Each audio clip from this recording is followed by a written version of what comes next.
Et d'avoir l'attitude qui convient à la présence du roi. Chacun avec son Dieu, chacun avec son Seigneur Jésus-Christ, le seul et unique. Nous sommes tous ensemble rassemblés pour le louer, mais il écoute la louange de ton cœur. Chacun d'entre nous, il écoute notre louange.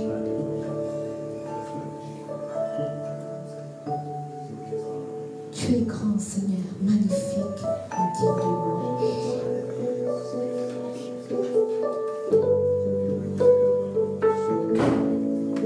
Tu es grand, Seigneur. Tu es notre Seigneur.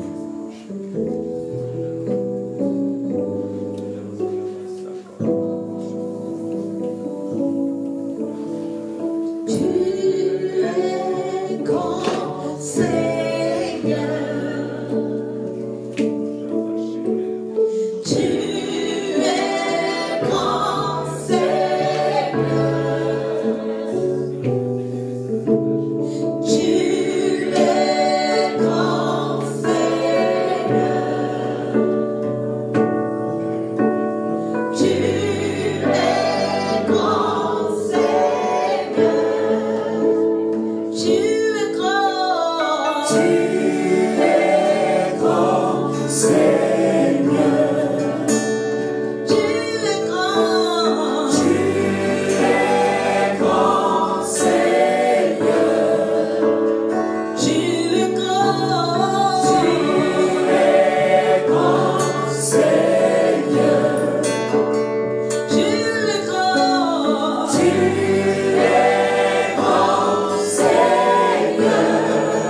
Magnifique.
Alléluia. Que Dieu vous bénisse. Qui est dans la joie d'être là ce soir? Alléluia. Amen. Nous restons dans cette présence pendant un temps. Nous continuons dans ce moment. Moi j'aime beaucoup prononcer le nom d'un Dieu qui est puissant. J'aimerais dire le Dieu puissant. Alléluia. Il s'appelle Jésus. Amen. C'est le nom au-dessus de tout nom, le nom glorieux, le nom magnifique. Moi je dis généralement c'est un tout en un. Amen. Tu es d'accord avec moi? Alléluia. On va prendre un petit cantique ensemble avant que je fasse la première partie de ce moment. L'homme de Dieu il est en train d'arriver. Et il va faire la seconde partie. Alléluia. Notre Dieu est fort. Est-ce qu'il y a quelqu'un qui peut le dire avec moi? Notre Dieu est fort. Il est vraiment fort, il est véritable. Alléluia. Si tu connais le chant, tu vas le prendre avec moi. Et puis on va essayer d'élever ce nom encore puissant qui est élevé et qui est glorieux. Alléluia. C'est le nom véritable. C'est le nom précieux de Jésus.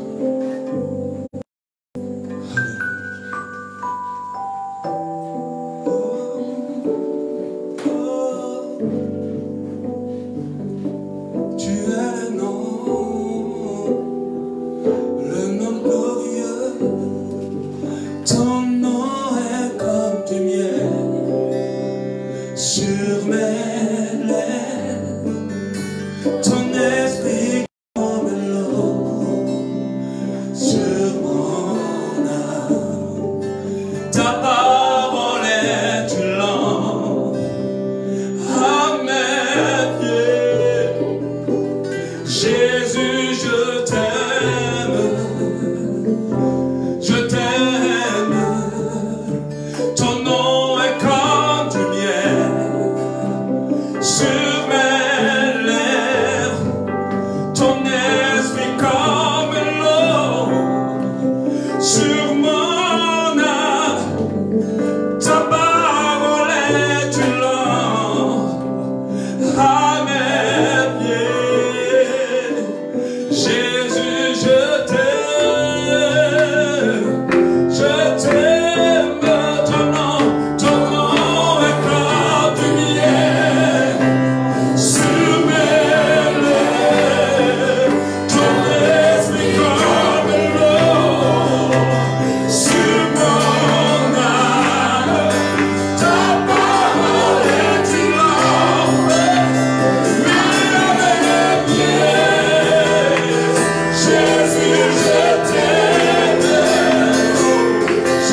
Jésus. Jésus. Alléluia. Jésus, Jésus. Moi je suis connecté à lui et je passe mon temps avec lui seul. Jésus. Oh Jésus. Crée maintenant ton environnement autour de toi et connais-toi ce ciel. Jésus. Jésus. Tu dois crier comme si tu veux qu'il t'entende ce soir. Jésus, Jésus. Jésus. Encore Jésus. Le peuple encore avec moi. Jésus. Jésus.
Que ta présence en moi devienne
C'est une église d'adorateurs et nous allons adorer le Seigneur. Alléluia.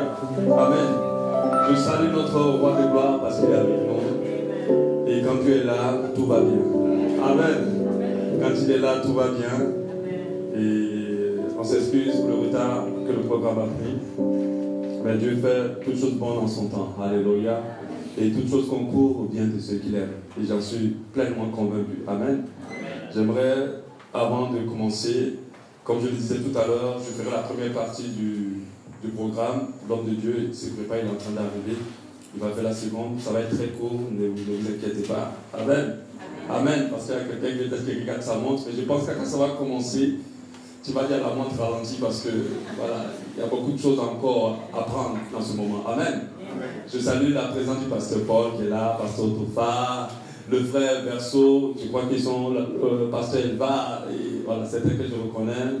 Il y a aussi le pasteur Boumas. Tu vas bien, Boumas? Ça va, gloire à Dieu. Amen. Amen. Et puis je crois que vous représentez le pasteur Gaspard, c'est ça? Non. Ok, vous avez été invité. Oh, gloire à Dieu. Vraiment, je vous souhaite la bienvenue. Et nous sommes tellement honorés de vous avoir ici. On a envoyé des invitations comme on pouvait. Et voilà, ça fait chaud au cœur de vous voir par rapport à ces 5 ans. Nous savons comment nous avons commencé. Et nous savons le chemin que nous avons parcouru. Aujourd'hui, la conclusion qu'on a qu'on a actuellement de ce parcours, c'est que derrière une réussite, il y a forcément une histoire. Il y a toujours une histoire. De voir en devenir quelqu'un sans être prêt à supporter l'histoire qui a rendu la personne comme elle est. Amen. Et nous croyons qu'il y a toute une histoire. Nous avons commencé ce programme, cette église, dans un salon avec ma femme. Et un salon à la première cité. Et comme ça, avec la foi, c'est pas qu'on voulait tellement être pasteur, parce qu'il y a des gens qui ont le métier de pasteur. Nous, c'était pas ça, notre programme. Nous sommes des professionnels dont je disais, voilà notre programme. On va ouvrir des entreprises, on va avoir des millions, et puis voilà, on va voyager dans le monde entier. Vraiment, la fin du pasteur n'était pas dans mon programme. Je me rappelle quand j'étais encore jeune dans la foi, il y a un frère qui a reçu, c'est Donald, il me dit, tu seras pasteur. Je dis, esprit de Python, tais-toi. Toi, tu es l'esprit de Python. Parce qu'à l'époque, on dit pasteur, c'était pas vraiment bon.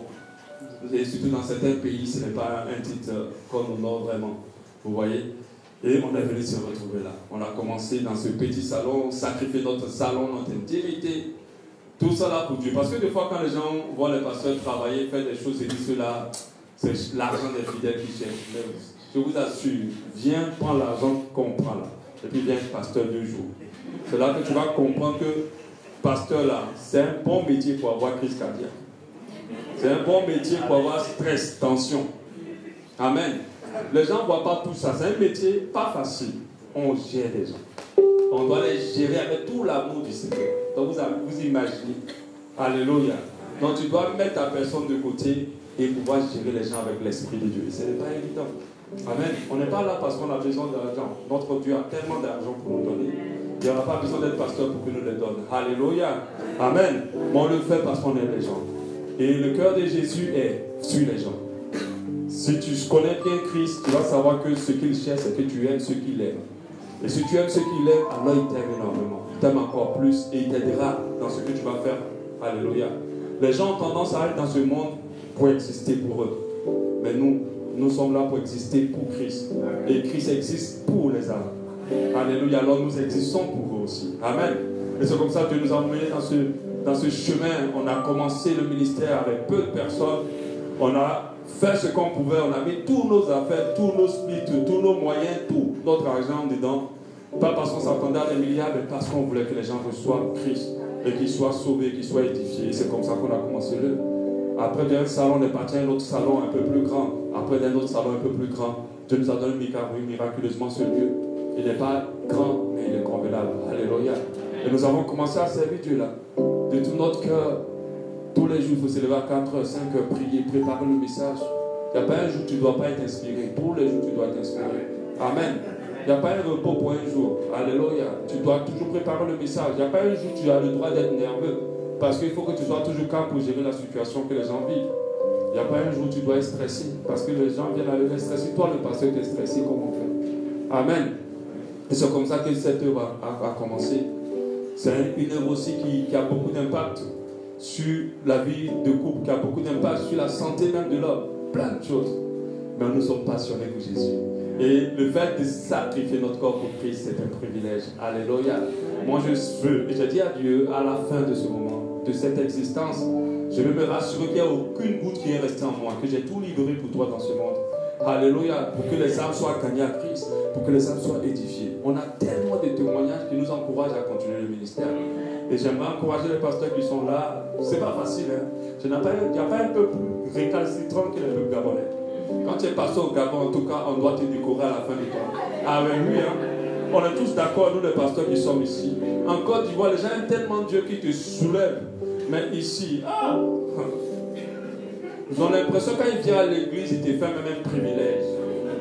Tu dois même les payer pour venir à l'église. Alléluia. Pendant que la grâce de Dieu entoure ses serviteurs.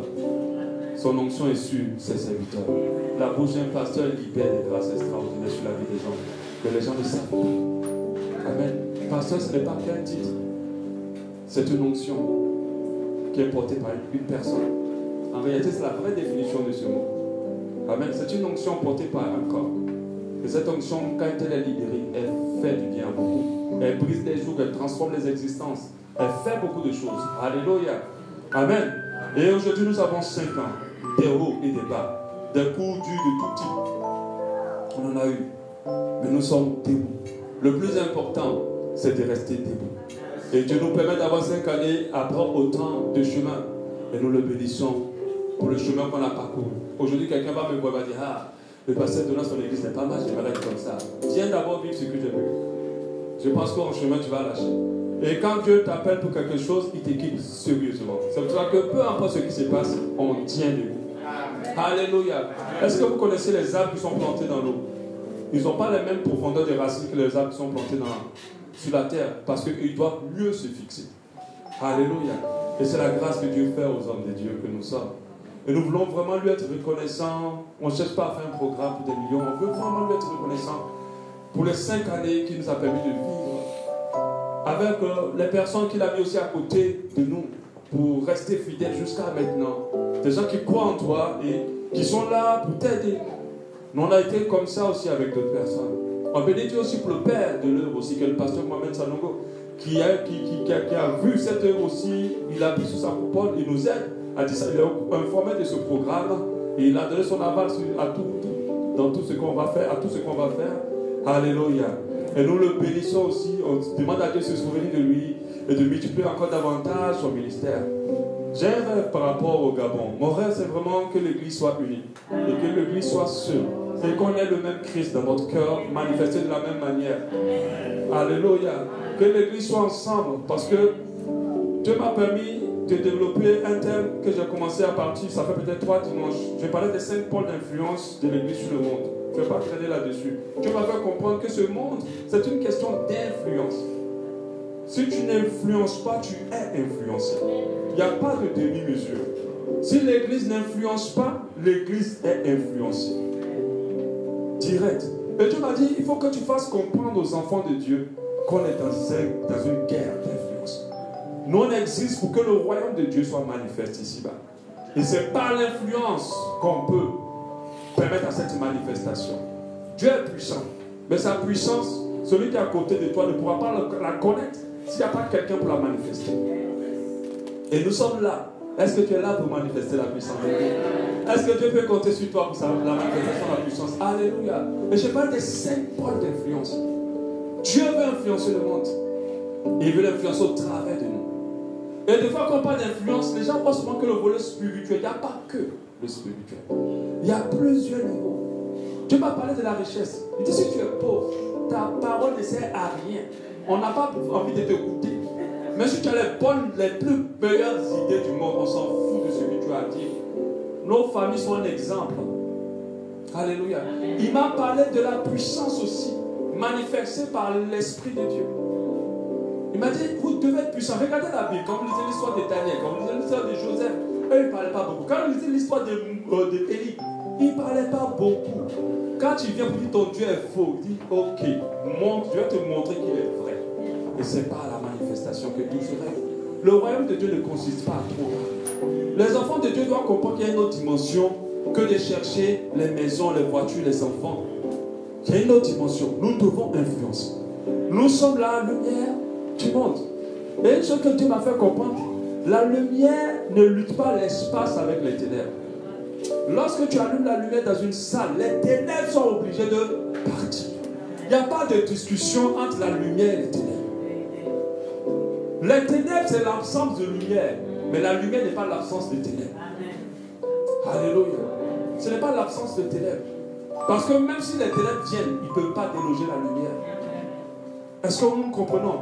Est-ce que vous réalisez comment c'est la puissance dont nous avons la charge d'être les témoins? Il a dit, vous avez reçu le pouvoir. Vous recevrez une puissance et vous serez mes témoins. Mais les témoins de quoi? Pas de seulement parler de Jésus-Christ, de la puissance de Dieu. Aujourd'hui, Jésus-Christ, les gens du monde, ça ne veut plus rien dire. C'est la puissance qui fait parler aujourd'hui. C'est le pouvoir qui met la différence. Mais les enfants de Dieu aujourd'hui sont tellement influencés qu'on a les mêmes objectifs que les gens du monde. Nous, on veut que le règne de Dieu vienne et se répande sur toute la terre. Voilà nos objectifs, notre objectif. On n'est pas là pour des maisons, on n'est pas là pour avoir des gloires, on n'est pas là pour être élevé dans ce monde. Tout cela, ça va s'arrêter. Mais le règne de Dieu ne s'arrêtera jamais. Alléluia. Donc on n'a pas les mêmes objectifs. L'église est tellement influencée actuellement là que c'est le monde qui quitte toutes nos règles. Regardons nos fidèles d'avant comment ils s'habillaient et nos fidèles d'aujourd'hui comment ils s'habillent. Il y a une influence, quelqu'un a influencé quelqu'un. Je ne suis pas sûr que c'est l'église qui a influencé le monde. Alléluia. Par contre, c'est le monde qui a influencé l'église. Parce qu'aujourd'hui, l'église peut maintenant être comme le monde. Avant, on pouvait reconnaître une sœur chrétienne dans la rue. Mais aujourd'hui, tu sais plus. Tu as besoin des loups spirituels pour savoir si elle est chrétienne ou pas. Parce que son apparence déjà, tu ne sais plus. Alléluia. Et nous devons influencer. Nous devons influencer dans les hautes sphères ou les niveaux d'influence. Que ce soit au niveau politique, que ce soit au niveau social, que ce soit à tous les niveaux, Dieu cherche ses enfants. Au niveau de la sagesse et de l'intelligence, vous savez que ceux qui ont l'intelligence sont influents. Est-ce que vous savez que l'intelligence est plus élevée que la richesse? Parce qu'on peut enlever la richesse et tu vas devenir pauvre du jour au lendemain. L'intelligence, tant qu'on ne te l'a pas retiré, tu deviendras et tu redeviendras à chaque fois riche, à chaque fois qu'on t'arrachera toute chose. Lisez Proverbe. Proverbe parle et valorise la sagesse. Amen. Et c'est un pôle d'influence. Dieu a besoin des experts et des techniciens à des niveaux élevés de notre nation. Alléluia. Dieu a besoin des personnes qui travaillent avec excellence. Dieu a besoin des gens qui manifestent sa puissance. Les enfants de Dieu ne peuvent même plus jeûner. Si tu n'as pas de vie de jeûne, comment tu auras de la puissance? Tu vas l'obtenir comment? Quand Jésus dit à un niveau qu'il y a des démons qui ne sortent que par le jeûne et par la prière. Toi, tu vas faire sortir quel niveau? Tu vas arriver à quel niveau de démons? Tu ne peux pas. Pas de vie de prière. Rien. Amen. Nous devons comprendre que nous sommes là pour que la lumière brille. La Bible dit que ta lumière luise. Et elle doit briller. On ne peut plus subir l'influence du monde. On doit l'influencer. Sinon nos enfants, nos assemblées vont être influencées par le monde. Et c'est ce qui est en train de se passer. Le monde est trop rentré dans l'église. Les hommes de Dieu, les chrétiens, n'est pas ce qu'ils cherchaient avant. Mais pourquoi? À cause des ambitions du monde qui ont corrompu les ambitions des enfants de Dieu. Dans les derniers temps. Et nous sommes clairement sans discussion au dernier moment. Alléluia. Les gens vont être de plus en plus contre l'évangile et contre l'église. Les gens vont de plus en plus nous combattre. Et ce sont les personnes qui savent comment se tenir ferme ou qui se sont consacrés réellement qui vont tenir par rapport à tout ce qui est en train de se passer. Parce que un vent de tribulation, un vent de pression est déjà libéré contre nous. Alors il faut qu'on se réveille. Arrête de trop dormir. Arrête de trop manger. Tu dois chercher une dimension élevée à chaque fois. Pourquoi la Bible dit que Dieu est saint, saint, saint? Ce n'est pas 3 fois saint. C'est une gloire, une sainteté qui se multiplie constamment et qui ne s'arrête pas. Parce que si on veut donner le nom de saint de Dieu, je pense que la Bible ne va pas suffire pour continuer à le nommer. Si Dieu est 3 fois saint, c'est que Dieu est limité. Il est limité en rien. Et nous, les enfants de Dieu, nous devons chercher de plus en plus une dimension élevée. Et nous devons, tu dois influencer ta famille. Tu dois influencer ta nation. Tu dois influencer tes condisciples. Tu dois même influencer tes frères et tes sœurs en Christ. Parce qu'il y a une influence qui a déjà infiltré l'église. Le thème de cette célébration, c'est une église puissante.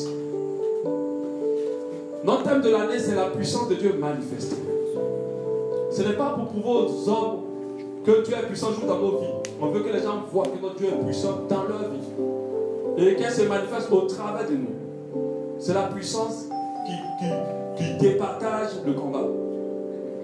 C'est le pouvoir qui dit le final de la situation. Alléluia. Malgré ton intelligence, malgré ce que tu vas dire, si tu ne manifestes pas cette puissance, on va te regarder de haut. Aujourd'hui, l'église est méprisée, pas à cause de Christ, mais à cause de nous. Parce que beaucoup d'enfants de Dieu sont dans la médiocrité. Je ne vais pas prendre du temps parce que l'homme de Dieu est là. Moi, j'ai travaillé, je suis chef d'entreprise, j'ai travaillé avec des chrétiens et des non-chrétiens. J'ai eu mal de voir des chrétiens être médiocres dans le travail et des non-chrétiens être excellents. Moi, je travaille dans l'excellence et je cherche l'excellence. Pas pour être glorifié des hommes, mais pour montrer qu'on est un Dieu excellent. Alléluia. Et dans l'excellence, tu vas voir comment on va venir vers toi. Aujourd'hui, dans le domaine dans lequel je suis, tout le monde connaît ma signature. On sait que si tu vas chez M. Soro, il va te faire un travail bien.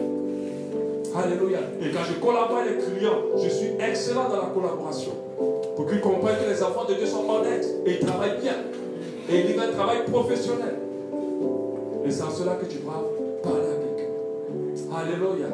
Que Dieu nous permette d'influencer. Et que notre lumière luise davantage. Alléluia. Amen. Alléluia. Vraiment, je sais qu'au sortir de ce moment, notre feu va tellement briller. Est-ce que vous savez que les sorciers, quand ils te regardent là, ils voient soit le feu ou toi, ils te voient lui. Ah, c'est ça. Vous ne savez pas là. Quand tu n'es pas puissant, ils te voient nu. Mais quand tu es puissant, ils voient le feu ou la lumière forte. Que tous les sorciers voient ta lumière, lui, ils ont honte. Et que le feu, le volcan même, puisse sortir de toi. Au nom de Jésus. Alléluia. Nous acclamons le Seigneur.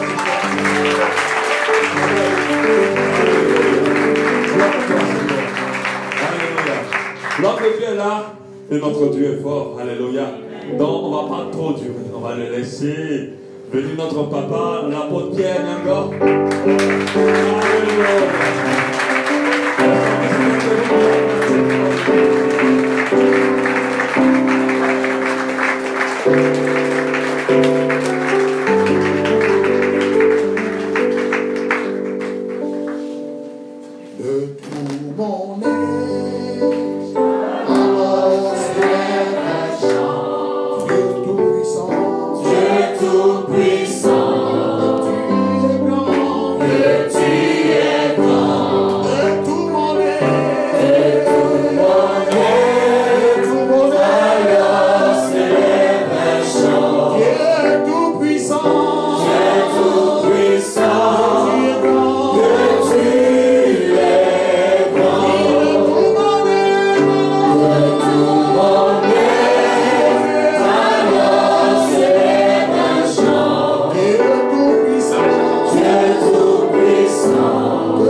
yeux ont vu, ce que nos oreilles ont entendu, ce que nos mains ont touché. Père, notre relation avec toi, notre histoire avec toi n'est pas un conte de fées, mais une histoire vivante et dynamique. Je te bénis pour l'opportunité d'être dans ce lieu pour parler à ton peuple. Merci pour tes serviteurs, tes fils et tes filles rassemblés en ce lieu. Et je prie, Seigneur, que tu oignes mes lèvres d'argile alors que j'annonce tes oracles ce soir. Père, alors que je proclame ta parole, guéris les malades par la puissance de ton esprit. Délivre les captifs et renvoie libres les opprimés. Opère au milieu de nous des miracles, des signes et des prodiges. Fais au milieu de nous ce que l'œil n'a pas vu, que l'oreille n'a pas entendu et qui n'est même pas monté au cœur de l'homme. Qu'il en soit ici à la louange et à la gloire de ton Saint-Nom. Et tous les croyants disent Amen. Alléluia. Alléluia. Si tu es vivant et tu n'as pas honte de Jésus, est-ce que tu peux te mettre debout et lui donner une acclamation?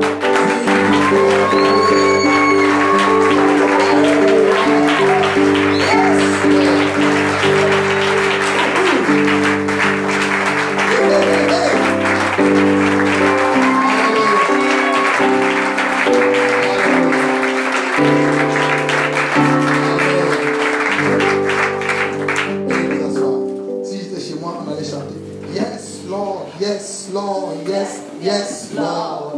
Yes, Lord, yes, Lord. Yes, yes, Lord.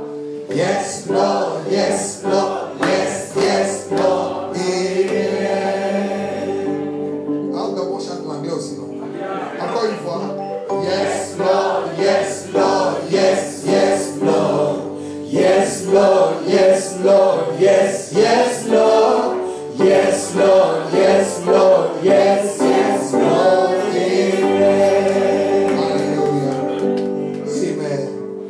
Frères et sœurs, je vous salue tous dans le nom merveilleux de Jésus. Vous ne pouvez pas imaginer combien grande est ma joie d'être ici ce soir et de pouvoir vous parler de la part du Seigneur.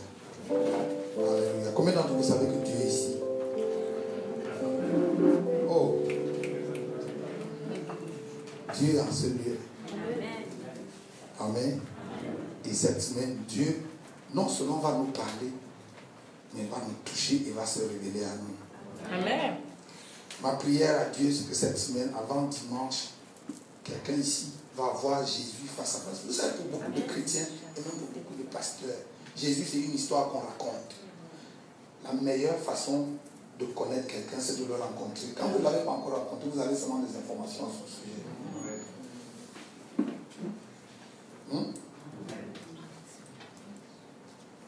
Vous savez, j'aime dire que la photo du feu ne brûle pas. C'est vrai. Si on met la photo du feu, là, tu peux mettre ta main dedans, ça ne va pas te brûler. Parce que la photo du feu ne brûle pas. La photo du lion ne fait pas peur aux enfants, elle, parce qu'elle ne réussit pas. Et pour beaucoup d'entre nous, notre relation avec Dieu, ou notre histoire avec Dieu, c'est juste des photos.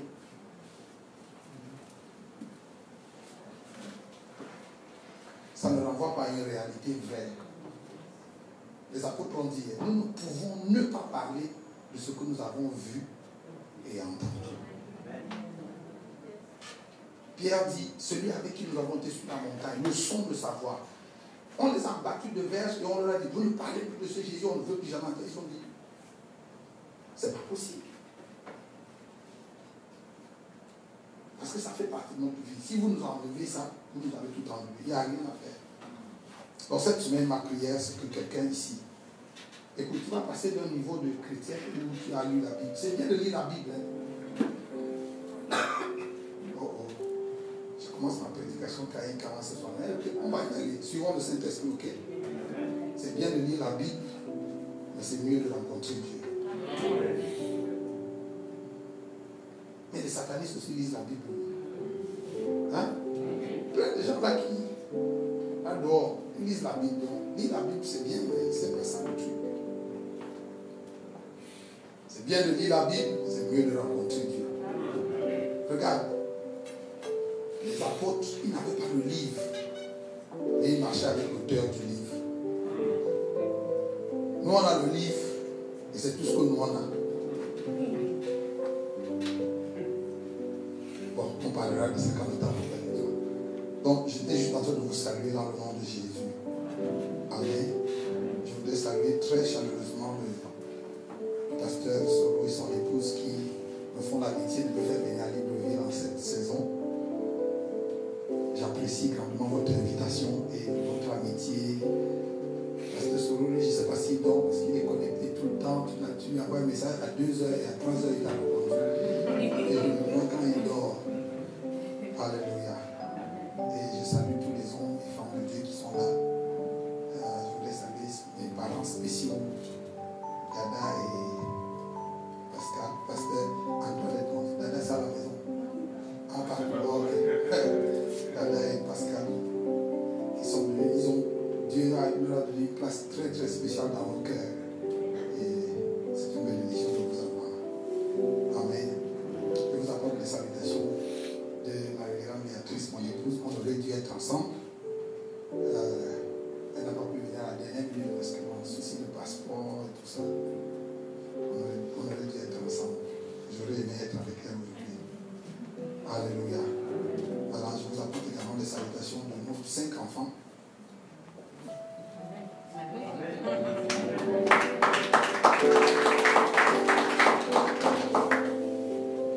Pour vous qui lisez la Bible, j'ai découvert dans la Bible que si vous êtes chrétien et vous n'avez pas accouché au moins 5 enfants, vous n'avez pas obéi à Dieu.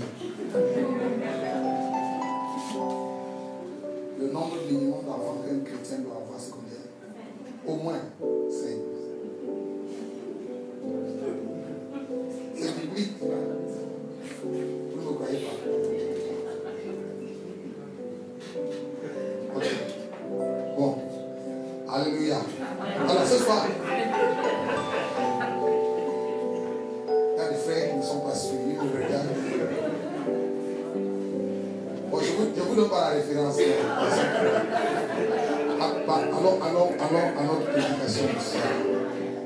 Ce soir, je parle. Ce soir et demain soir, je vais parler sur un thème qui me passionne. Et notre thème, c'est vrai que notre thème général, c'est une église puissante. Et je crois que le sous-thème que j'ai développé va nous aider vraiment à être cette église puissante.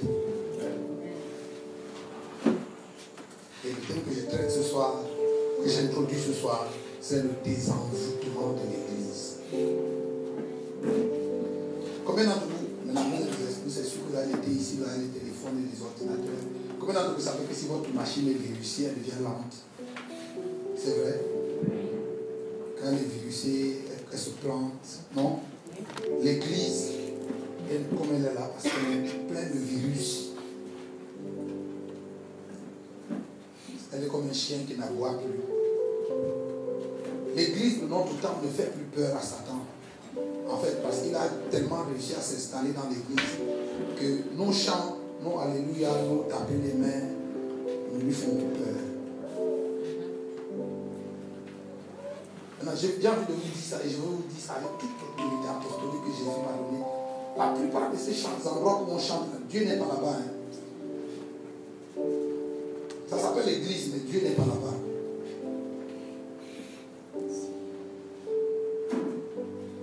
En tout cas, si vous faites le séminaire avec nous, vous allez les reconnaître. On va vous donner les caractéristiques. Parce qu'aujourd'hui, j'introduis le sujet sur le désenvoûtement de l'église. À partir de demain, je vous donnerai les 7 caractéristiques d'un chrétien ou d'une église envoûtée. Ça vous intéresse?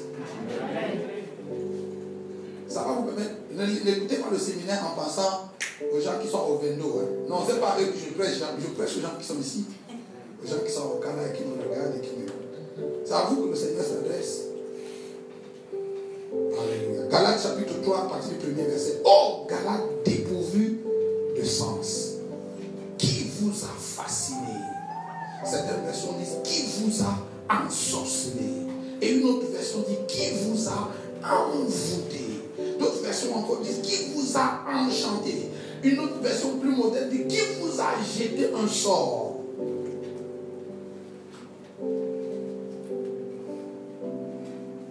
Frère, quand j'étais plus jeune chrétien, on m'avait enseigné qu'il n'est pas possible d'envoûter un chrétien.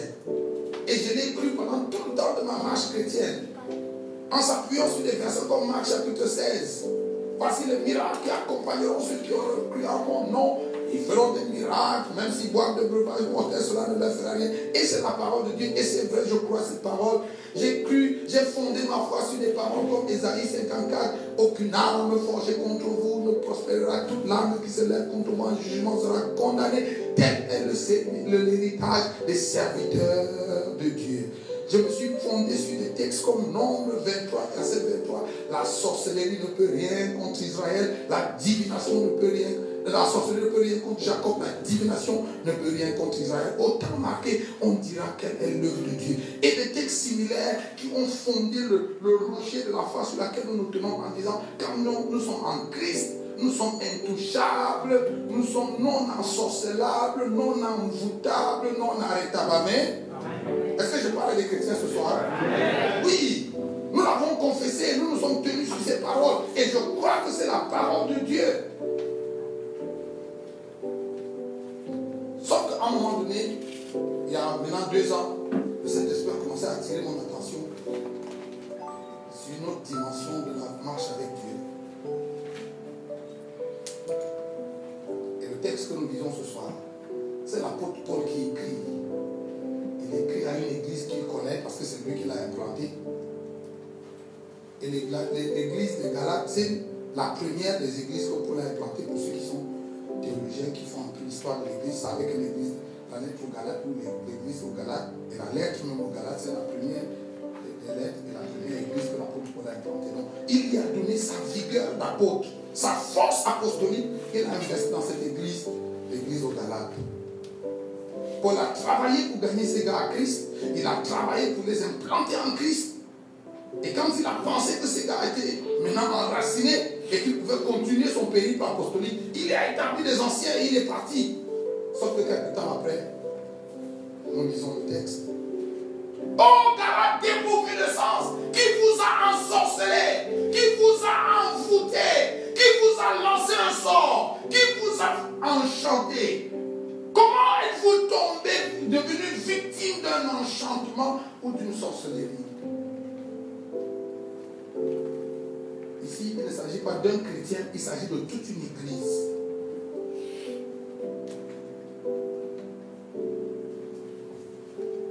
Vous, aux yeux de qui Jésus-Christ a été peint comme crucifié. Voici seulement ce que je veux apprendre de vous. Est-ce par les œuvres de la loi que vous avez reçu l'esprit ou par la prédication de la foi? Êtes-vous tellement dépourvu de sens après avoir commencé par l'esprit? Voulez-vous maintenant finir par la chair?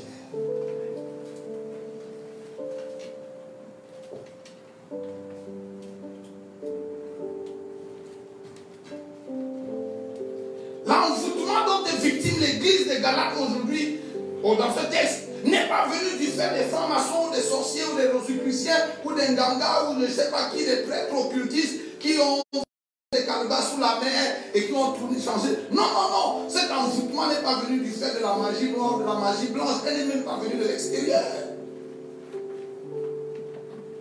Cet envoûtement dont Paul parle ici, elle vient de l'église. L'apôtre Paul a tourné le dos d'autres apôtres, d'autres pasteurs, d'autres docteurs sont venus. Écoutez-moi, frère. Vous savez, pour vous qui regardez la télé et qui êtes impressionné par ce que vous voyez à la télé,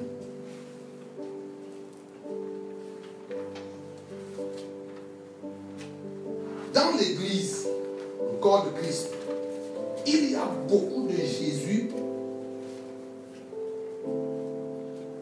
beaucoup d'esprit et beaucoup d'évangile. Chaque Jésus a son esprit et son évangile. Je peux le redire.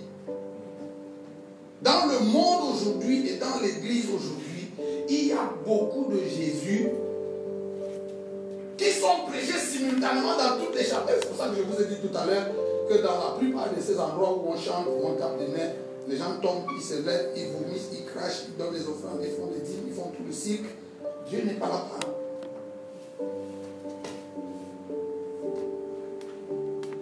Parce que dans l'église, il y a beaucoup de Jésus.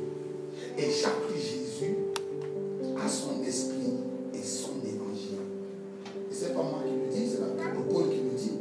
2 Corinthiens chapitre 11, verset 4. Si quelqu'un venait à vous et vous prêchez un autre Jésus que celui que vous avez reçu, hein? Voilà, car si quelqu'un vient à vous, vient vous prêcher un autre Jésus, c'est-à-dire quoi? Dans la foulée de nombreux prédicateurs qui circulent, qui sont apôtres, prophètes, évangélistes, pasteurs et docteurs, chacun prêche son Jésus.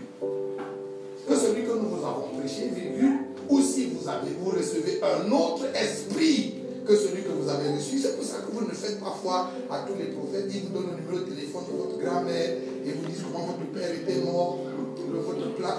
Oui, homme de Dieu, va en profondeur. Arrêtez ça, c'est là. Écoutez-moi, vous savez quelle est la différence qu'il y a entre un prophète et un dévers? Maintenant, en tout cas, je parle de vous en parlant de tous ces gens-là. Votre problème, c'est que vous ne lisez même pas vos Bibles.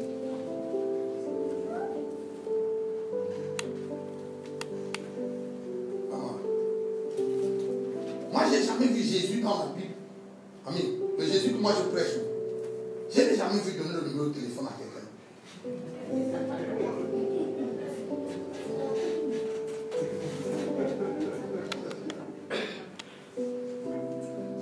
Maintenant, je suppose qu'ici c'est le bar des pasteurs, c'est ça? Non?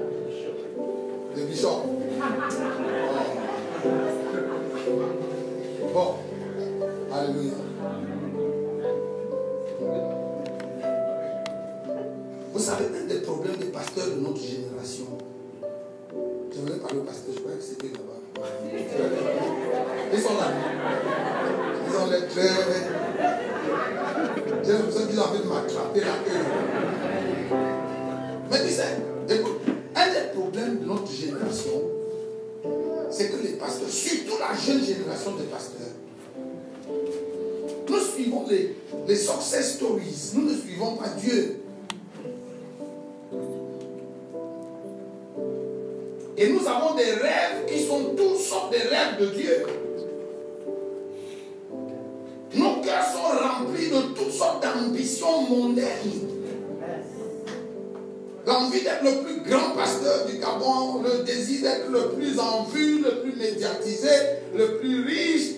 Il y en a qui ont l'ambition d'être le premier pasteur francophone à avoir un jet privé, d'être le premier pasteur à être allé à la lune, en lune de miel avec sa nouvelle femme. Et tout ça constitue comment ça dit, le carburant, en anglais je demande le fouet. C'est ça votre leitmotiv, c'est ça qui vous pousse. Donc vous travaillez acharnement, entre guillemets, à l'œuvre de Dieu. En fait, vous ne servez pas Dieu, vous servez vos ambitions. Je vous parle sur ce ton sous réserve que vous qui êtes ici ce soir, vous avez envie de servir Dieu, le vrai Dieu.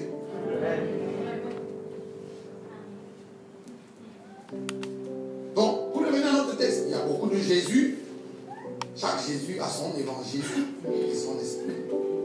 Donc, dans les églises, vous entendez les esprits qui parlent. C'est vous qui croyez ces choses.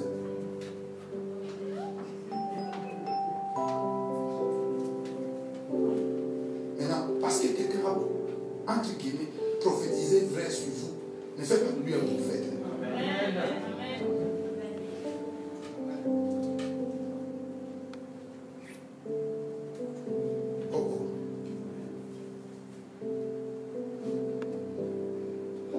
Cette fille-là a été possédée d'un esprit de serpent. Et pendant 7 jours, elle a prophétisé juste sur l'apôtre Paul. Il a fallu à l'apôtre Paul 7 jours pour discerner que l'esprit qui parlait en cette fille-là n'était pas de cet esprit. 7 jours à l'apôtre Paul. 7 jours. La Bible dit qu'au bout du 7e jour, irrité, une irritation, quelque chose montait dedans. L'apôtre Paul s'est retenu d'esprit. Et c'est plein de cobras qui prophétisent dans nos églises.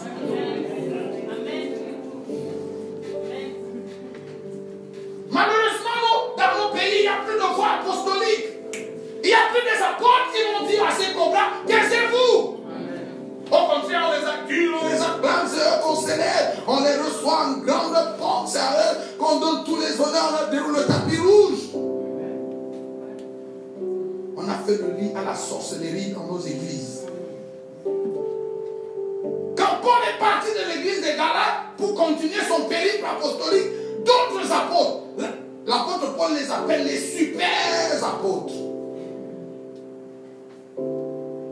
Ou alors les apôtres par excellence, selon la version de la Bible que vous lisez, sont venus et ont prêché à l'église des Galates un autre Jésus. Paul leur a présenté le Jésus crucifié et les autres sont venus leur présenter un autre Jésus en leur prêchant un autre évangile.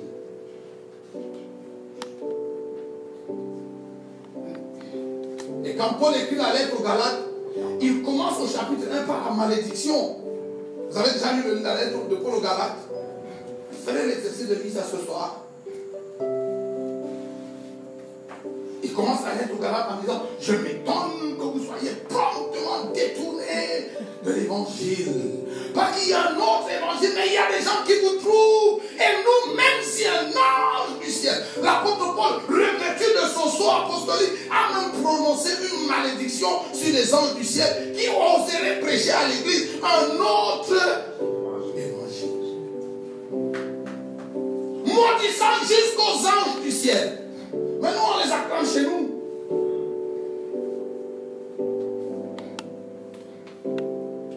Si quelqu'un même venait vous prêcher un autre Jésus ou un autre évangile que celui que nous avons prêché, qu'il soit anathème. Nous parlons ce soir du désenvoûtement de l'église. Parce que l'église, de notre temps, a été gravement envoûtée.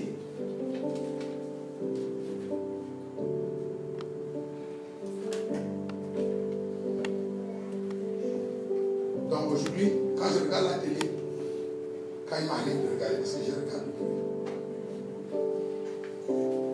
Pour la petite histoire, vous savez, ceux qui pensent qu'ils savent que j'étais au ciel. Oh, maman, je suis allé au ciel. C'est le choc de ma vie. C'est vous qui êtes impressionné parce que vous voyez sur la terre, les choses de la terre. Elles vous impressionnent.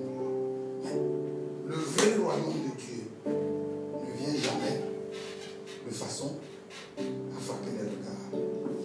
Je peux vous garantir, tout ce qui est bling bling à 99%, Dieu n'est pas dedans. Même si ça s'appelle l'église, tous les pasteurs stars vedettes.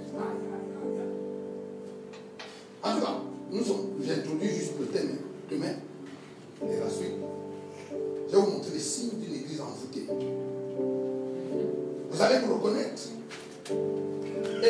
Écoutez, je ne vous parle pas comme si vous étiez des maudits et que je suis un ange venu du ciel. Moi aussi dedans comme vous. Maman Béatrice et moi, il nous a fallu presque 3 ans pour nous désenvoûter. Oui, nous avons tous bu de cette eau sale. Et certains d'entre nous sont encore remplis de ça. C'est ça qui est distillé à l'église dimanche après dimanche. Nous ne nourrissons nos brebis que de ça. Je ne veux pas être impoli, mais l'apôtre Paul appelle ça les caca et les pipis mélangés.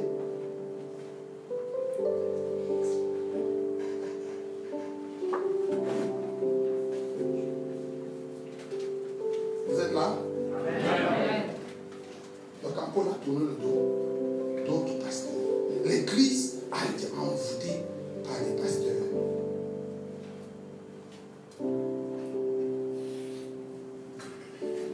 Ils ont rapidement détourné l'église de Christ crucifié pour l'amener à autre chose. Pour ceux d'entre vous qui avaient un jour rencontré Jésus le vrai, comme je l'ai rencontré, moi je sais ce qui s'est passé dans ma vie quand j'ai accepté Jésus. Et quand je vais raconter mon histoire, si tu as vraiment rencontré un jour le vrai Jésus, tu vas t'identifier à ce que j'ai te dit. Un des signes, un des premiers signes qui se manifeste dans la vie d'un homme qui a rencontré le vrai Christ. Ah non. Bon, vous savez, non. Moi, je suis un peu vos histoires là. Maintenant, c'est Jésus ou c'est Christ. Quand vous avez rencontré Jésus, le crucifié, un des premiers signes, c'est que vous perdez tout attrait. Le monde dans lequel on vit perd sa valeur à vos yeux. Qui sait de quoi je parle? Écoutez, moi j'accepte Jésus comme Seigneur et Sauveur personnel à l'âge de 16 ans. Aujourd'hui j'ai 47 ans. Donc vous pouvez faire l'addition et voir quel âge j'ai en Christ. Ça fait 31 ans que je marche à plein temps avec Jésus. À l'âge de 16 ans, j'étais en classe de seconde. Quand j'accepte Jésus, maman, il a fallu une main de fer pour que je continue d'aller à l'école. Tellement j'aimais le Seigneur, tellement être avec Jésus était bon. Qui voulait faire l'école? Pour faire quoi avec l'école? Les diplômes, les cours, tout ça avait perdu de la valeur. La seule chose c'était d'aller évangéliser, d'aller dire à tout le monde, Jésus est bon, Jésus m'a sauvé, nous pouvions aller. Tous les jeunes de ma génération, presque tous, nous tous là au lycée, nous sommes tous devenus, presque tous, devenus pasteurs. Parce que c'était tellement. Il fallait des parents. Moi, j'ai dû aller à l'université parce que mon père était un lion. Et ça, pour ça, je lui tire un chapeau. Hein. Je ne pouvais pas arrêter l'école. Papa, des frères de ma génération, parce que nous étions les premiers fruits du réveil dans ma ville. Quand le réveil est arrivé chez nous, bon, je n'ai pas envie de vous dire que j'étais quand même le démarreur que Dieu a utilisé, l'homme que Dieu a utilisé pour déclencher ce réveil. C'était des centaines de jeunes gens qui se convertissaient au lycée, de la 6e en terminale. Nous étions une horde de jeunes garçons et jeunes filles. Et puis quand le Saint-Esprit nous a trouvé, on a commencé à parler là, c'était fou. De cette génération-là, j'étais un des premiers à aller à l'université. Et quand je suis allé m'inscrire à l'université, les frères ont déclaré des jours de prière et de jeûne et de deuil. Oui, parce que pour eux, la mondanité était entrée dans le cœur du frère. Il fallait prier pour moi pour me délivrer de l'amour des diplômes.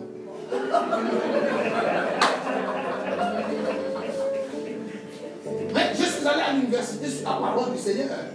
Après le bac, le Seigneur me dit, je veux que tu ailles t'inscrire à l'université de Boya et tu vas faire lettres bilingues. Parce que j'ai envoyé partout dans le monde pour parler de moi. Et il faut que tu sois capable de parler de moi aisément en français comme en anglais. Donc, je suis allé faire lettres bilingues et j'ai fait une formation de traducteur et d'interprète. Et quand j'ai fini, le Seigneur m'a dit, maintenant tu peux déposer son pied de la croix. Mais je décris seulement notre état d'âme. On aimait tellement le Seigneur. Jésus, ça passait avant tout. Avant tout. Il n'y a rien dans ce monde qui avait de la valeur aux yeux de Jésus. À nos yeux. La seule chose, c'était aimer Jésus. Tout ce qui pouvait nous arrêter ou nous ralentir dans notre élan d'aimer le Seigneur était considéré comme diabolique, comme mondain, comme païen. Quelqu'un s'identifie à ce que je raconte dans l'histoire?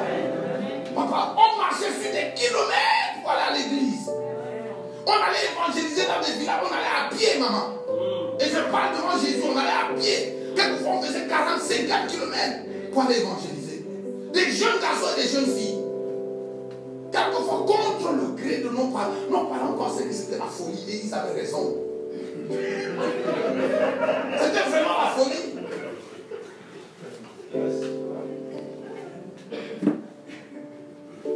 Qu'est-ce qui peut faire que des jeunes garçons et des jeunes filles marchent sur des kilomètres tous les samedis? On avait une campagne d'évangélisation tous les samedis. On ciblait un village et on allait dans ce village là pour aller prêcher l'évangile. On allait dans un autre village. On était au lycée, on faisait des jeûnes répétés. J'ai appris à jeûner 10 jours sans manger. Et au lycée.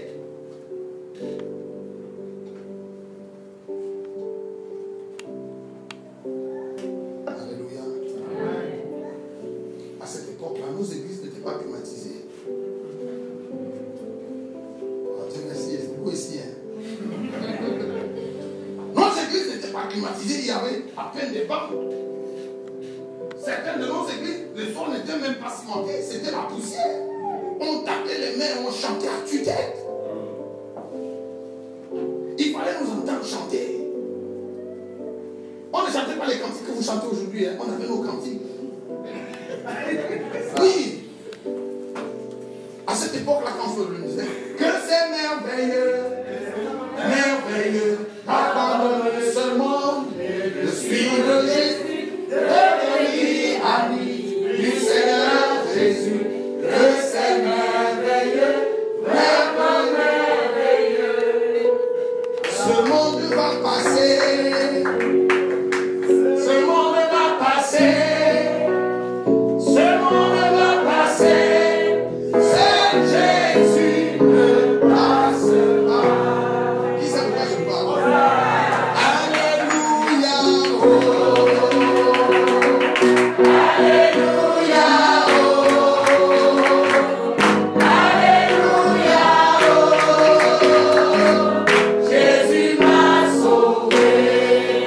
C'est ça mon chant. Rejetez-moi sur la terre. Rejetez-moi sur la terre. Persécutez-moi sur la terre. Persécutez-moi sur la terre. Ce n'est rien, ce n'est rien, ce n'est rien. Ma patrie est dans les cieux. J'irai là-bas. C'est ma nouvelle patrie.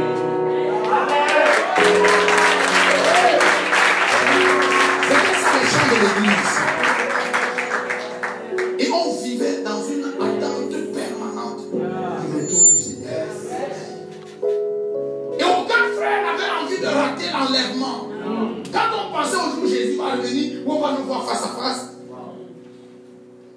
tu peux penser aller faire la fornication, aller mentir, tu veux rater le ciel, frère.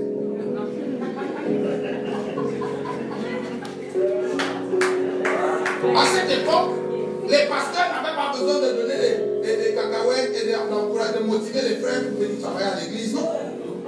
Tous les frères étaient volontaires. Maman, je me souviens dans notre première église, on avait une seule guitare sèche. Et tous les membres de l'église, tous, jouaient à la guitare. Et on devait faire un planning mensuel. Que à cette réunion, c'est toi qui joues. À la prochaine réunion, c'est nous. Non, une personne ne joue pas la guitare 2 fois par mois. Non, c'est pas possible. C'était une église à une époque. Maman, à cette époque, on pleurait dans nos églises. Au Cameroun, on appelait les églises où on pleurait. Au Gabon aussi. Elles étaient petites, les églises. C'était les églises où on pleurait. Aujourd'hui, les gens ne pleurent plus dans nos églises.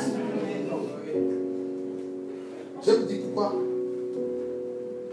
Tu sais pourquoi les gens pleuraient dans les églises à l'époque? C'est pas parce qu'ils étaient vieux jeux, non. C'est parce que quand vous entendez l'évangile, le vrai,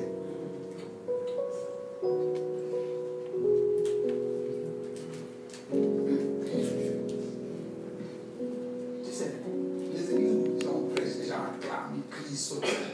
Il faut arrêter ça. Il faut arrêter ça. Quand vous mettez les gens devant la sainteté de Dieu, ils sont tout petits comme ça. La seule chose qu'ils ont envie de faire, c'est de fondre en l'âme, de pleurer sur eux-mêmes.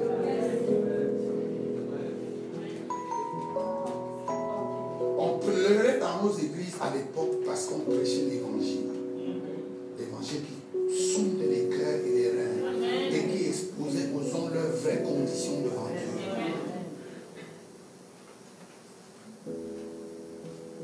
Tu sais, cette génération a vite cédé le pas à une autre génération. Ou alors cet évangile a vite cédé le pas à un autre évangile. Maman, je peux me souvenir comme hier.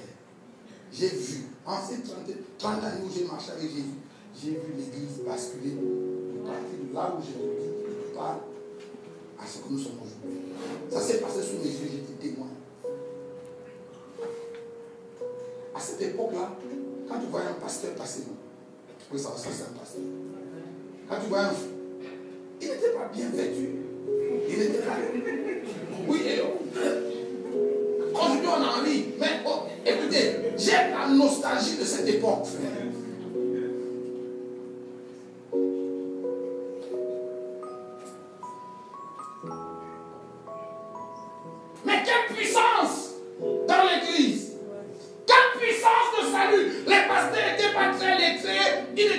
très instruit, il n'avait pas beaucoup d'argent, il ne voyageait pas en jet privé, il ne rêvait pas d'acheter de grosses voitures, l'habiter à s'habiller. Non, le rêve n'était pas là-bas, il rêvait d'aller au ciel, il voulait laisser une empreinte pour Jésus dans ce monde.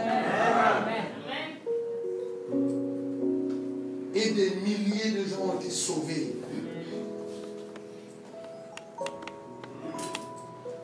Et puis tout doucement, un autre évangile est entré dans l'église.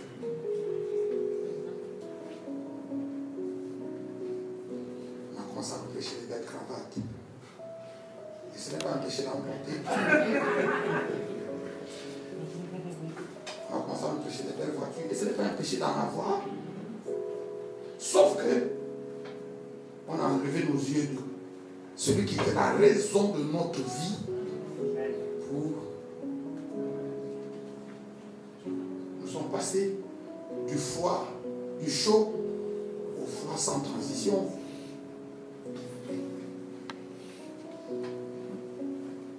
Un autre évangile a commencé à nous parler des voitures et de l'argent et de la prospérité et de la percée financière.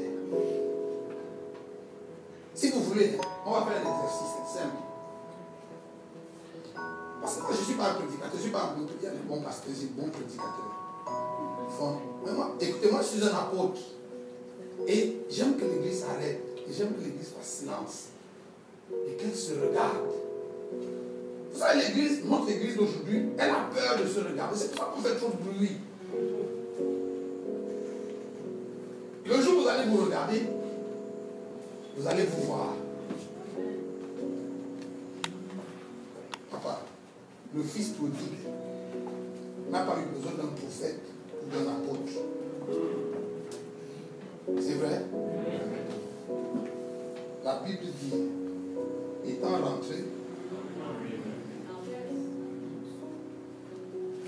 pendant tout le temps où ce garçon faisait des cochonneries, il se fuyait lui-même. Il avait peur de se regarder en face.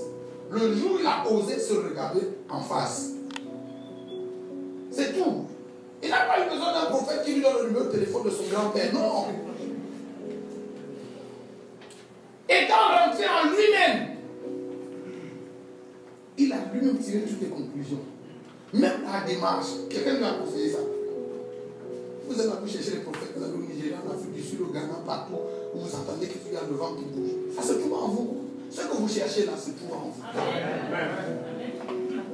Oh, je peux le dire ça en français facile. Non, la chose que tu cherches à entendre, tu veux qu'un prophète vienne du Cameroun pour te dire, ça se trouve en toi. Si tu rentres, si tu fais silence et tu te regardes en face, tout ça est écrit. Et c'est ça le Nouveau Testament. Maintenant, je ne dis pas que le don de prophétie n'existe pas, ou que la parole de connaissance n'existe pas. C'est parce que j'ai dit. Mais papa, un autre Jésus, c'est l'apôtre Paul qui dit au Galates. On a lu le texte ensemble. On peut le relire. Oh, Galates dépourvu de sens qui vous a fasciné, vous aux yeux de qui Jésus-Christ a été peint comme crucifié. Pendant le temps que l'apôtre Paul a passé chez les Galates, il a fait une peinture de qui le vrai Jésus était. Il leur a montré le Christ, le vrai. Ils ont embrassé Jésus, le vrai. Verset 2. Voici seulement ce que je vais apprendre de vous. Est-ce pas les eaux de la loi que vous avez reçu l'esprit par la prédication de la foi? Vous êtes tellement dépourvus de ça. Après avoir commencé par l'esprit, maintenant vous voulez finir dans la chair. Le signe, le premier signe, ou alors un des signes de l'envoûtement. Aujourd'hui, nous posons le diagnostic et demain on va rentrer dans les. Dès que l'église a baissé les regards, parce que la vraie église doit garder les regards levés vers Christ. Si vous êtes ressuscité avec le Christ, faites quoi? Recherchez les choses d'en haut, où Christ est assis à la droite de Dieu. Recherchez les choses qui sont en haut et non celles qui sont.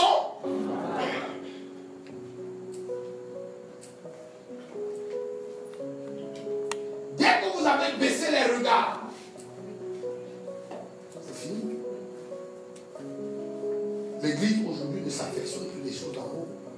d'en haut n'intéressent plus l'église. Un séminaire où on va leur parler des choses d'en haut. Oh non, qu'est-ce que nous on a foutu? On a des besoins réels ici. Les églises sont devenues des supermarchés où les gens viennent acheter des visas, les mariages, les voitures, les bébés.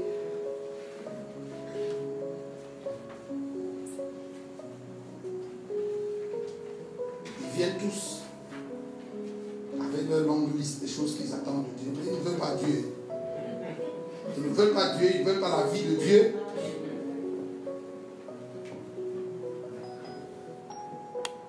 Un autre évangile. Un autre Jésus. Papa, au dernier jour, plusieurs diront, nous avons prophétisé en ton nom. Nous avons fait des miracles en ton nom.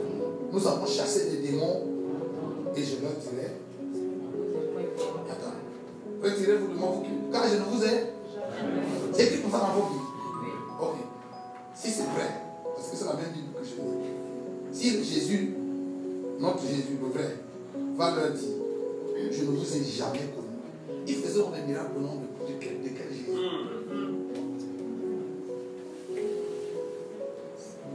Il prophétisait donc au nom de quel Jésus?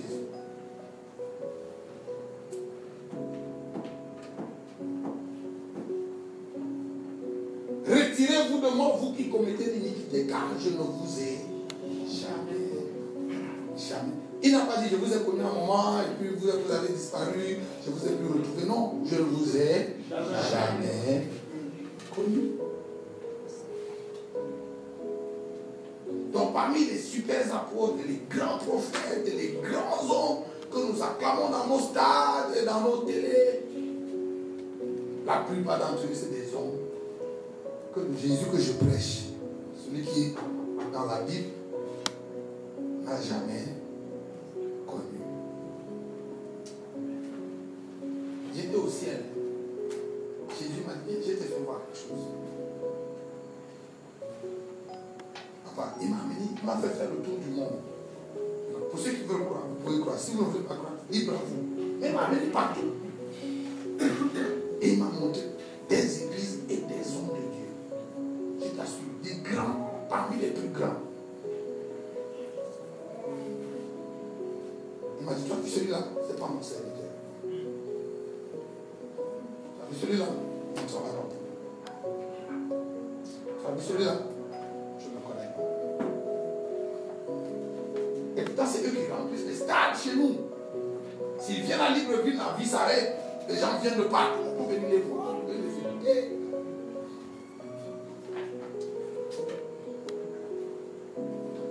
Je disais à ma soeur, à l'aéroport, je peux dire ça sans que ça vous dérange. Si ça vous dérange, on va l'arranger après. Je lui disais quand on causait à l'aéroport, Dieu n'a pas changé de mode opératoire. Non.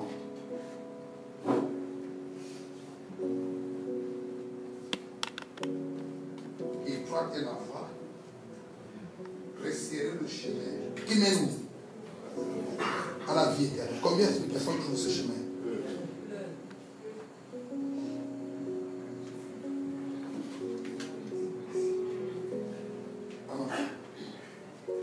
Jésus a fait le ministère sur la terre.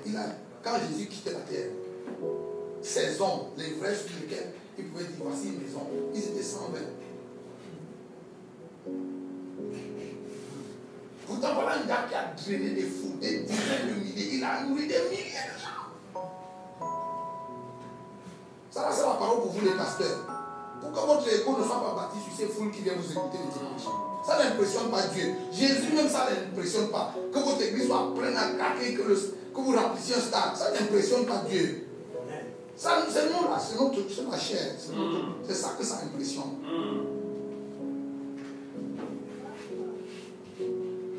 Amen. Il y a des pasteurs qui disent, les gens veulent t'inviter dans notre église, ces petits généraux. Il faut sortir de ça aussi, ça peut partir dans l'envoûtement.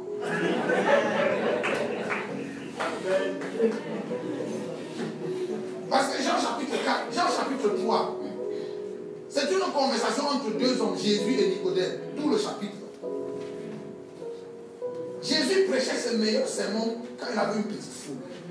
Quand il avait il parlait en parabole et puis il les envoyait balader. C'est vrai?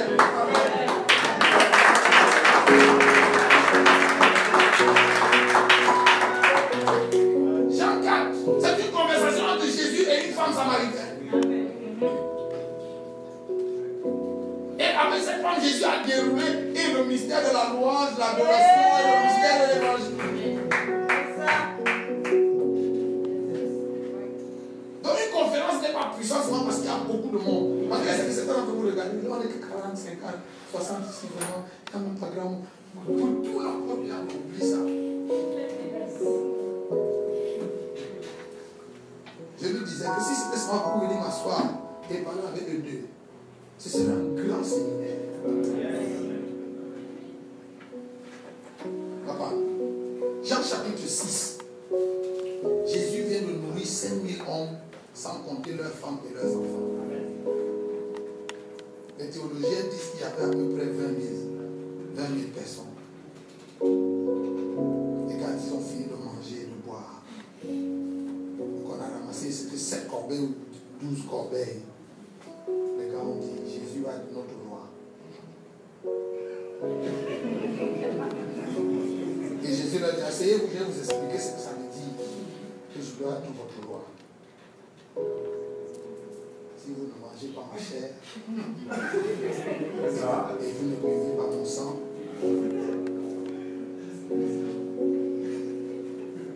non. Jésus ne prêchait pas seulement les yeux fermés. Il avait les yeux ouverts. Et quand il a commencé à prêcher, les gars ont commencé à se lever les uns les autres. Il me voyait partir et il n'a pas arrêté la prédication.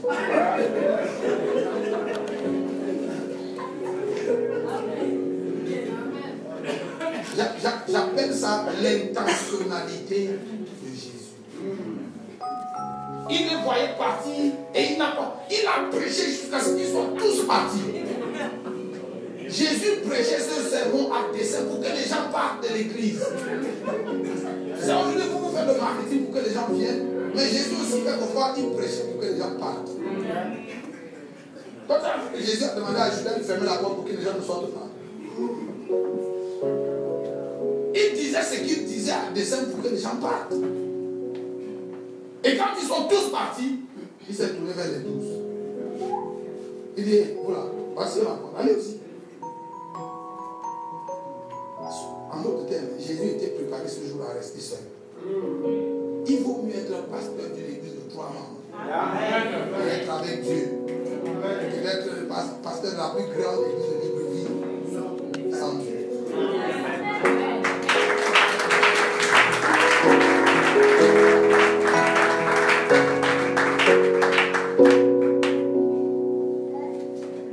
Et quand il a proposé, tu sais pourquoi Jésus lui a proposé de partir? Parce qu'il ne veut pas que ces gars restent avec lui par pitié. C'est sûr qu'ils vont passer le temps. Ils ont dit, bon, les gars, nous, on ne va pas bouger. Tout le monde est parti. Il ne faut pas quand même. Comment ce gars se sent seul? Jésus a dit, allez, vous aussi partez. Écoute ce que Pierre lui dit. À qui d'autre? C'est toi qui as les paroles de la vie. Écoute ça. Ça, c'est la partie la plus importante de ce que je viens de dire. De cette foule de près de 20 000 âmes, il n'y avait que 11 personnes qui avaient trouvé le chemin de la vie éternelle. Les 19 989 autres avaient seulement trouvé un moyen d'avoir un peu de poisson gratuit, un peu de pain gratuit.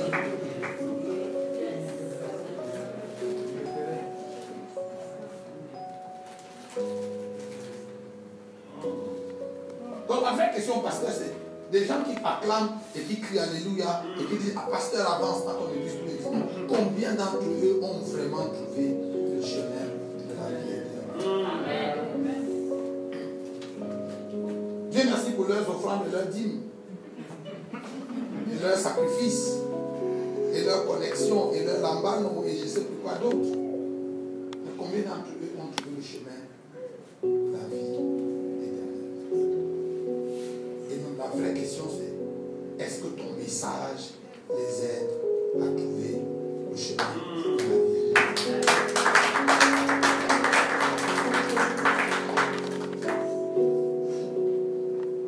Parce que vous allez leur prêcher, tu vas prospérer, tu vas voyager, tu vas te marier. Mais écoute-moi, c'est un faux message. Amen. Dis-le à qui le doit, c'est un faux message. C'est un faux, archi faux. Dites que c'est l'apôtre Nyango qui a dit archi faux. Si tu dis amen fort, ton miracle sera plus grand. Amen. Arrêtez ça. Moi, je vais vous poser la question. Moi, je ne connais pas l'église, je ne connais pas les chrétiens de Libreville. Combien de chrétiens de Libreville vous connaissez qui sont devenus milliardaires parce qu'on leur a dit, dis amen fort.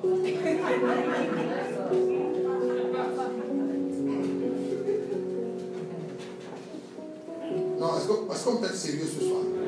Nous sommes dans la présence de Dieu. Il faut arrêter ça. Les vrais riches du Gabon ne viennent pas dans nos églises. Et quand ils vous entendent, si tu dis amen, tu vois, ils disent seulement, vous savez, notre évangile n'a aucune valeur. Et ils se moquent de nous, ils sont francs-maçons, ils sont rosicruciens, ils sont nos collègues, nos camarades, nos amis au bureau, ils se moquent de nous. Parce que mais ils ont raison de dire qu'on vous a mangé quelque chose là-dedans. En fait, c'est l'enjouement.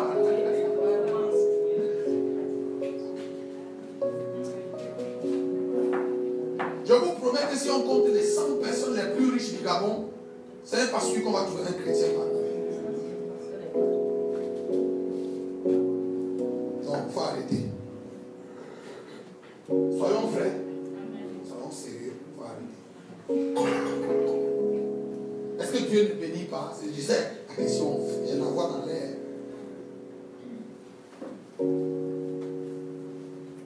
Maman, le Fils de Dieu est entré à Jérusalem sur un avion emprunté.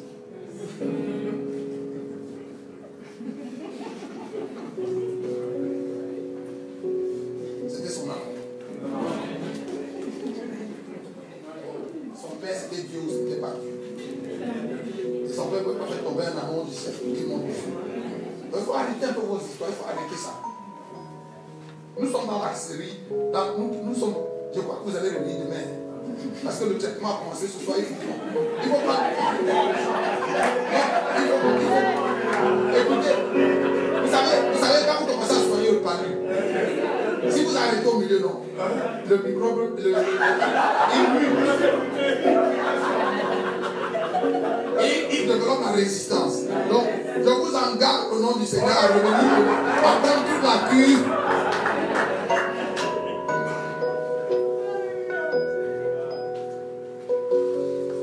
Le gars a été enterré dans une tombe qui n'était pas à lui. Je parle de Jésus. Du vrai Jésus. Alors oui, parce que maintenant, dans la cure, on va faire la différence entre le vrai Jésus et les autres Jésus. Comme ça, vous allez les reconnaître facilement. En fait, vous allez déjà reconnaître celui qui habite en vous, si c'est le vrai ou le Oui, parce que la prière du pécheur qu'on vous a fait faire, c'est toute la récitation que vous avez récité au stade, bien là où on vous a prêché des noms quand on a accepté. C'est ça qui, vous savez, écoutez ça. Ce qu'un homme a entendu le jour où il s'est converti, c'est ça qui détermine la qualité de chrétien qui sera le restant de sa vie. Maman, 90% des gens qui viennent dans nos églises n'ont jamais entendu l'évangile, le vrai. Ils ont entendu quelque chose qui ressemble à l'évangile. Vous savez, au Cameroun, on a des boissons qu'on appelle les top. Vous connaissez? Il y en a ici aussi, non? Donc, on a au Cameroun l'évangile, non pas l'évangile. On a une boisson top pamplemousse. Vous avez déjà vu top pamplemousse? Vous savez, la plupart des chrétiens qui viennent dans nos églises ont entendu l'évangile top pamplemousse. Vous savez ce qu'il y a dans cette bouteille de pamplemousse-là? Il y a tout sauf le pamplemousse.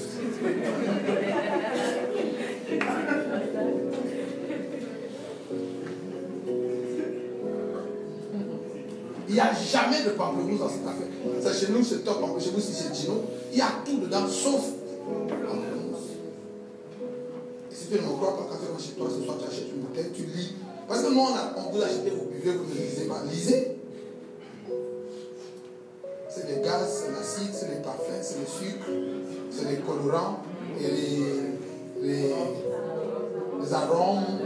C'est tout. Il n'y a jamais pamplemousse dedans.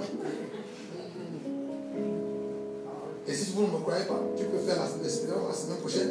Va te poster devant Sobraga. C'est Sobraga ici. Tu passes une semaine à regarder, tu ne verras jamais un camion de pamplemousse en train.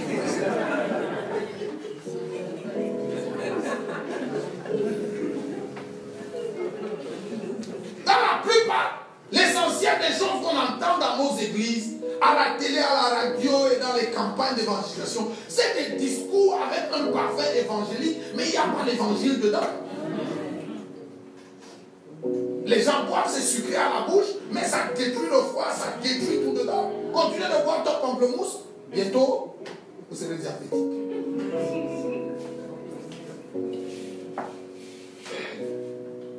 On a entendu cet évangile qui nous chatouille. Cet évangile qui fait du bien même aux pécheurs.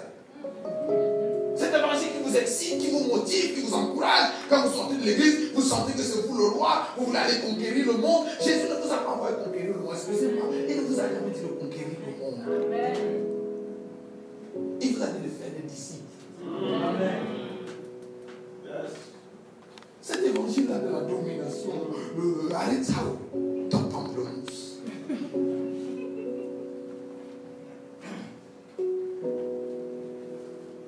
Je ne prêche pas la médiocrité, pasteur. Je ne dis pas que les chrétiens doivent maintenant ne vous brosser les dents, ne vous peignez pas les cheveux, soyez débraillés, parce que non, c'est pas de ça que je parle. Soyez excellents au travail. J'ai entendu le pasteur, c'est bon. Même à l'église, soyez excellents au travail. Élevez bien vos enfants, faites bien votre travail au bureau, soyez recommandables, qu'on vous voit et qu'on reconnaisse. Mais il ne s'agit pas de ça. Parce que vous avez des collègues païens qui travaillent ou qui font exactement la même chose, ils ne viennent pas dans vos églises. Donc quand vous aurez fait ça, vous n'aurez rien fait d'extraordinaire. C'est vrai. Mais tu es la seule maman qui élève bien ses enfants ici. Il y a des mamans païennes là, elles sont attentionnées, maman, il y a des commichats autour de ses enfants. Donc si tu fais ça pour tes propres enfants, tu n'as rien fait d'extraordinaire. Oh non, moi je travaille, je ne vole pas, je ne triche pas, je gagne mon salaire honnêtement. Tu as des collègues qui sont païens, qui font exactement la même chose. Ils viennent seulement de bonnes familles, ils ne sont pas chrétiens. À la maison, on leur a plus de pas volé, ils sont au travail, ils ne voleront jamais, ils ne font pas de fausses factures, ils sont réglo, mais ils ne sont pas chrétiens, ils ne vont pas au ciel, ils ne croient même pas à votre ciel, ils font ça. Donc si vous faites ça votre travail, c'est bien, mais ça n'est pas ça qui fait de vous un chrétien. Vous êtes d'accord?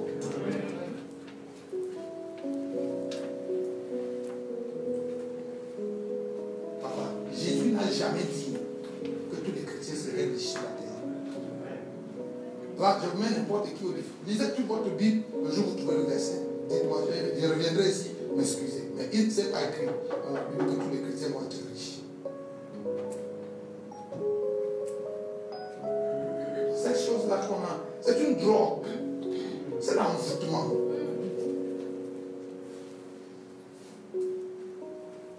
Voilà, je posais juste les jalons ce soir. On parlera plus de bien. C'est bon? Est-ce qu'on peut couper les têtes dans la présence de Dieu? Oh! Galate dépourvu de sens qui vous a envoûté. Mais avant de couper la tête, regardez-moi. Non, je suis sérieux. Regardez-moi. Pendant que je vous parle, le Seigneur vient de me demander de vous le rappeler. Certains d'entre vous, peut-être pas tout le monde ici, mais certains d'entre vous. Vous vous souvenez de l'époque où vous aimiez le Seigneur en vérité. Aujourd'hui, vous n'avez pas besoin qu'un prophète vienne d'Afrique du Sud pour vous dire que vous n'êtes plus à cet endroit-là. Parce que votre cœur a migré de ce que vous étiez hier. Hier, vous étiez prêt à tout sacrifier pour Christ. C'est ce que le Seigneur disait à Jean quand il parlait de l'église d'Éphèse. Il dit, souviens-toi de ton premier amour. Tu peux te souvenir de ce que tu étais. Pour Christ, ce que tu étais prêt de